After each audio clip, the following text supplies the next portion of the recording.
time now for a rare glimpse of a showbiz legend. I'm here every week, Noel. Not you this time, Mike. I'm talking about the fabulous Dorothy Squires. We're going to see some highlights of her life and career caught on film, which hasn't been seen publicly for years. This is shared with us by a dear friend of hers and ours, Paul Goodhead.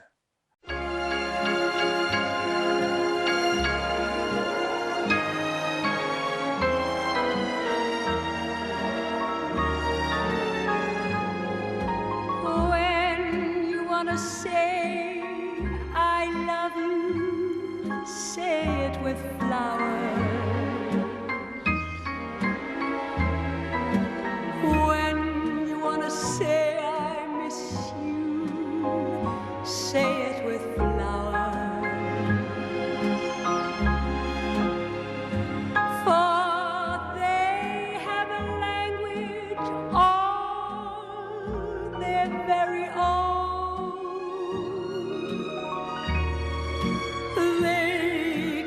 Calm life's seas when stormy winds have blown.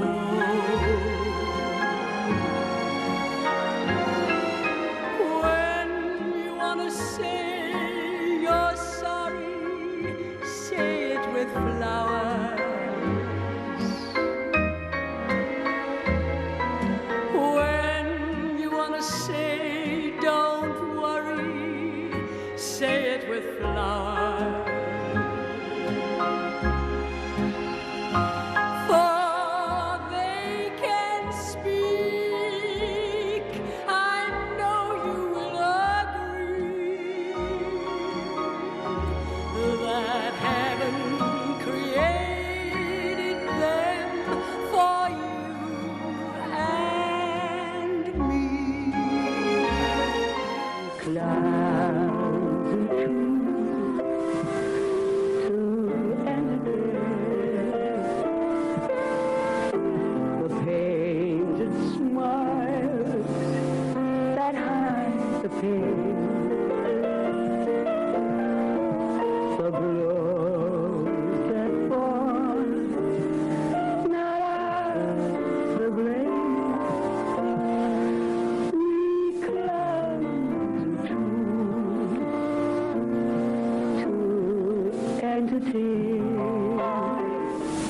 See, this is the sleeve of the book, and this is the jacket of the book, and it should have been out on May the 6th, but 007's holding the whole works up. But this is out on Decca, and you look at the, hey, look, hang on, look at, this is where he loved me actually, see. And my love is yours till God ordained.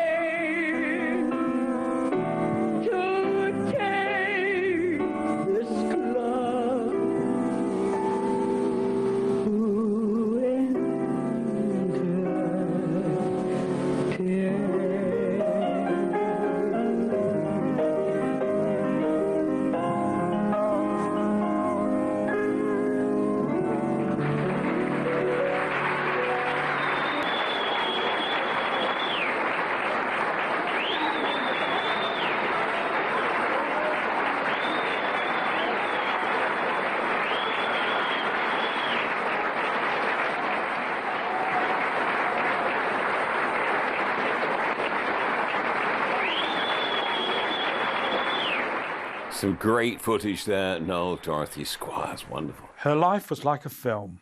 It's an amazing story of rags to riches and a roller coaster ride of fame and infamy. She was born Edna May Squires in a caravan in a field in Pontybellum, Carmarthenshire on March the 25th, 1915, to steelworker Archibald James Squires and his wife Emily. She set her sights on becoming a singer when she saw Al Jolson in the first talkie film, The Jazz Singer, in 1927. Already blessed with a natural singing talent, she practiced with a ukulele her mother bought her and landed her first gig at the age of 16 with a local band, the Denzer Players, at the local working men's club. She left home at 20 and arrived in London, where she soon had an agent who found her gigs in the clubs, one of which billed her as Dorothy Squires. She kept that name. In 1938, she auditioned for bandleader Billy Reed, with whom she became romantically and professionally involved. He wrote some of her early hits, including The Gypsy, This Is My Mother's Day, and Safe in My Arms. In 1945, she became a regular on BBC's Variety Bandbox. Her relationship with Billy Reed was often volatile, and it ended in 1951, following an altercation at a Llanelli theatre, which they co-owned. In 1952, Dorothy met and fell for knitwear model Roger Moore when he gatecrashed a party she was throwing at her mansion in Old Bexley. Dorothy was 38. He was 26 and married to actress Dawn Van Steen. She had a hit record in 1953, I'm Walking Behind You, written by Billy Reed. Following their breakup in July that year, Roger Moore, now divorced, married Dorothy. She introduced him to people in the film business and helped to negotiate his part opposite Elizabeth Taylor in The Last Time I Saw Paris at MGM.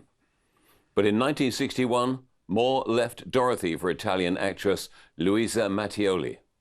Devastated, Dorothy refused him a divorce until 1968. At the end of the 60s, she enjoyed a revival with 3 hit singles, For Once in My Life in 1969 and then Till and a cover of My Way, both in 1970. A hugely successful performance at the London Palladium led to a hit double album, Live at the London Palladium.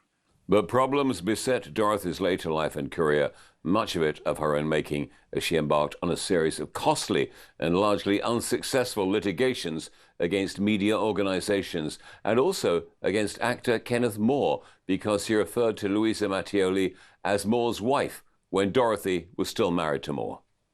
Declared bankrupt and losing her home in 1988, she was given a house for free in a Rhondda Valley village by shopkeeper and dedicated fan Esme Coles.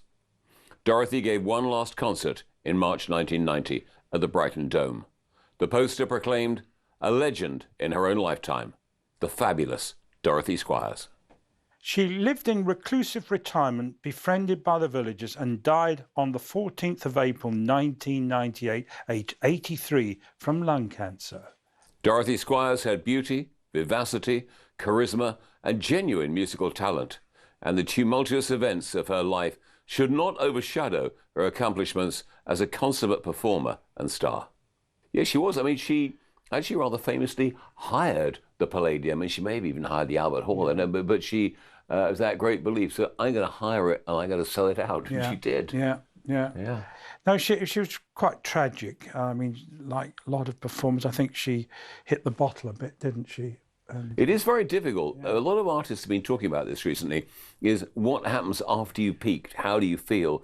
Do you get back? Do you try to get back? Do you not try to get back? Do you give up? Do you reflect? Do you go downhill?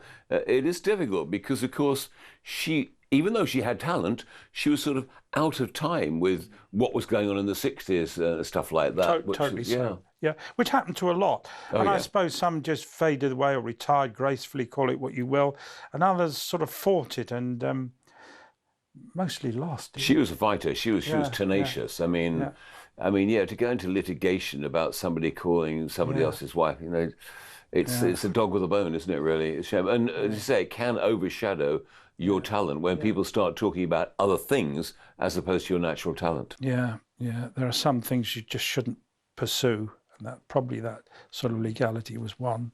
But hey.